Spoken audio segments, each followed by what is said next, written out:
دشمنان اسلام ظلم و ستم کے پہاڑ توڑتے رہے، ظلم و ستم کرتے رہے، ستاتے رہے، یہاں تک ایک موقع وہ بھی آ گیا اللہ رب کریم کے حکم سے آپ مدینہ منورہ بھی ہجرت کر گئے، وہاں دین پھیلا، اسلام کا آغاز ہوا، صحابہ کرام ساری دنیا میں تشریف لے گئے۔ مگر اس سے پہلے ایک موقع وہ بھی تھا مکہ مکرمہ کے دور زندگی میں، رسول اکرم صلی اللہ علیہ وسلم حرم شریف میں نماز ادا کرنے کے لیے عثمان بن چابی مانگی، اس متولی سے چابی دینے سے انکار کر دیا، بڑی مایوسی کے ساتھ دور نماز ادا کرتے ہوئے چلے گئے۔ اسی طرح سے چلتے چلتے ایک وقت وہ بھی آیا، فتح مکہ کا مبارک موقع آ گیا، 21 سال گزر گئے۔ 21 سال گزرنے کے بعد جب فتح مکے کا معاملہ آیا، اللہ رب کریم نے آپ کو فتح یابی نصیب فرمائی، مکے میں داخلے کا موقع آیا، آپ اپنے صحابہ کرام کے ساتھ جا رہے ہیں۔ فتح مکے کا واقعہ بڑا طویل ہے، تاریخ کے اوراق میں اس کی بڑی اہمیت بتائی گئی۔ ماہ رمضان کا مہینہ تھا، 8ویں ہجری تھی۔ صرف اس واقعے کی ایک جھلک میں صرف پیش کر رہا ہوں، پوری تفصیل نہیں۔ جب وہ وقت آ گیا کہ رسول اکرم صلی اللہ علیہ وسلم کو فتح مکہ نصیب ہوا، مشرکین مکہ ہار گئے، اسلام والے جیت گئے، اقتدار پر آ پہنچے، دشمنان اسلام کے سر جھکے ہوئے ہیں۔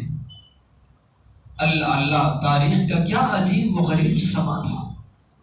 ایک وہ دور تھا صحابہ کرام پر ظلم و پہاڑ، ظلم و ستم کے پہاڑ توڑے جا رہے تھے، مگر آج وہ سر جھکائے ادب سے سامنے قیدی بن کر کھڑے ہوئے ہیں۔ وہ یہ سمجھ رہے ہیں مشرکین مکہ آج صحابہ کرام اور رسول اکرم گن گن کر ہم سے 13 سال کے ظلم و ستم کا بدلہ لیا جائے گا، آج ہمیں بخشا نہیں جائے گا، ایک ایک ظلم کا بدلہ آج حساب چکتا کر لیں گے۔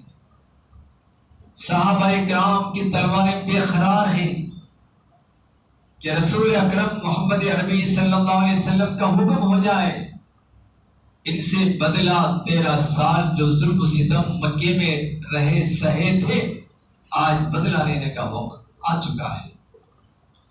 قربان جائیے رسول اکرم محمد عربی صلی اللہ علیہ وسلم پر۔ آپ صرف اتنا فرماتے ہیں لا تثریب علیکم اليوم، آج تم سے کوئی باز پرس نہیں، سب کے سب تم آزاد ہو۔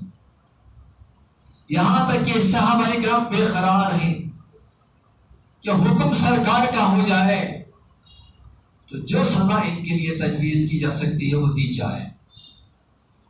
ان کھڑے ہونے والے مجرموں میں سر جھکائے عاجزی ان کے سارے کے ساتھ ایک طویل فہرست ہے ان کے ناموں کی۔ ان لوگوں میں وہ بھی کھڑے دکھائی دیتے ہیں جنہوں نے حضرت حمزہ کا کلیجہ چبایا تھا، ان ظالموں میں وہ بھی دکھائی دیتے ہیں حضرت بلال رضی اللہ تعالیٰ عنہ کو تپتے ریت پر کوڑے برسائے تھے، پتھر کے سل رکھ دیے تھے، دھوپ میں لیٹا دیے تھے۔ اس میں ان ظالموں میں وہ بھی دکھائی دے رہے ہیں جو حضرت خبیب رضی اللہ تعالیٰ عنہ کو لٹکا دیا تھا اور برچھیاں برسا رہے تھے۔ ان ظالموں میں وہ بھی دکھائی دے رہے ہیں جنہوں نے رسول اکرم صلی اللہ علیہ وسلم کے راستے میں کانٹے بچھائے تھے۔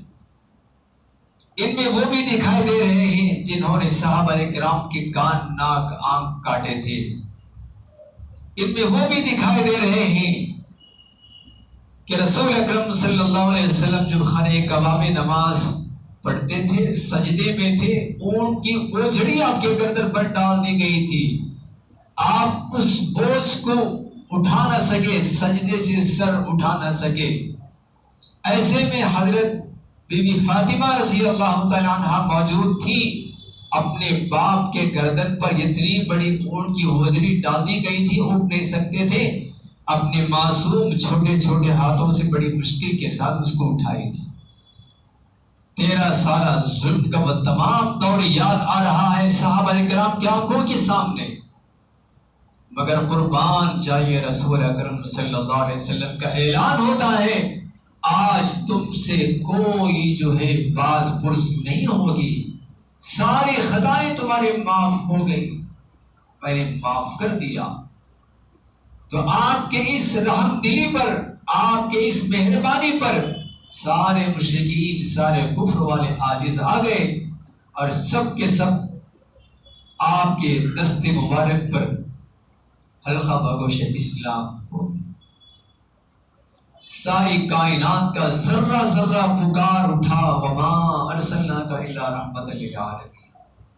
یہ درس دیا ہے آپ کے میرے پیارے نبی صلی اللہ علیہ وسلم نے انسانوں کو انسانوں کے ساتھ افو درگزر